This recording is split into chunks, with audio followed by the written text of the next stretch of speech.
আসসালামু আলাইকুম। আশা করছি সবাই ভালো আছেন। দেখতেই পাচ্ছেন আজকে হাজির হয়ে গেলাম কেক নিয়ে। কেকের ডোটা রেডি করে আমি অলরেডি কেকের যে শেপ যেটার মধ্যে দিব আর কি, সেটার মধ্যে অলরেডি ঢেলে ফেলেছি ব্যাটারটা। তো আজকের এই কেকটাকে সবাই আমরা পাউন্ড কেক নামেই চিনি, তবে এর আরেকটু বৈশিষ্ট্য আছে। এই যে দেখেন অলরেডি হয়ে গিয়েছে। আমি মাঝখানের ওভেনের জায়গাটুকু ভিডিওতে বাদ দিয়েছি। তো উপর থেকে দেখতে যতটা প্লেন মনে করা হচ্ছে, এটা কিন্তু মোটেও প্লেন পাউন্ড কেক না, এটা হচ্ছে জেব্রা কেক। উপরে টুটি ফ্রুটি দিয়েছি আমি। তো জেব্রা কেক কেন বলা হচ্ছে সেটা আমি একটু পরে আপনাদেরকে কেটে দেখাবো যে কেন এটাকে আমরা জেব্রা কেক বলছি।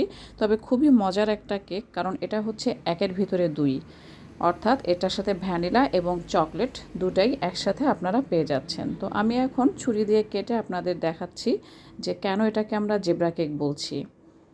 তো এই যে আমরা প্রথম পিসটা কাটছি, আমি যেহেতু এক হাতে ক্যামেরাটা ধরা, এজন্য আসলে একটু কাটতে সমস্যা হচ্ছে।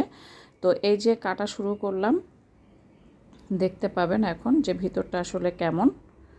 তো এটার ভিতরটা হচ্ছে দেখতে পাচ্ছেন কালো এবং সাদার সংমিশ্রণে একটা ডোরাকাটা ভাব চলে এসেছে। জেব্রার গায়ে যেমন একটা ডোরাকাটা দাগ থাকে, তো এটা চকলেট কালার এবং হচ্ছে সাদা অংশ দিয়ে ঠিক সেরকম ডোরাকাটা থাকার কারণে এটাকে আমরা জেব্রা কেক বলে থাকি। বাচ্চারা কিন্তু এটা দারুণ পছন্দ করে, আর আমার মতে ছোট বড় সকলেই এটা পছন্দ করে, কারণ একই সাথে আপনি ভ্যানিলা এবং চকলেট ফ্লেভার পেয়ে যাচ্ছেন। তো সবাই কেমন হয়েছে জানাবেন এবং আপনারাও বানিয়ে খাবেন।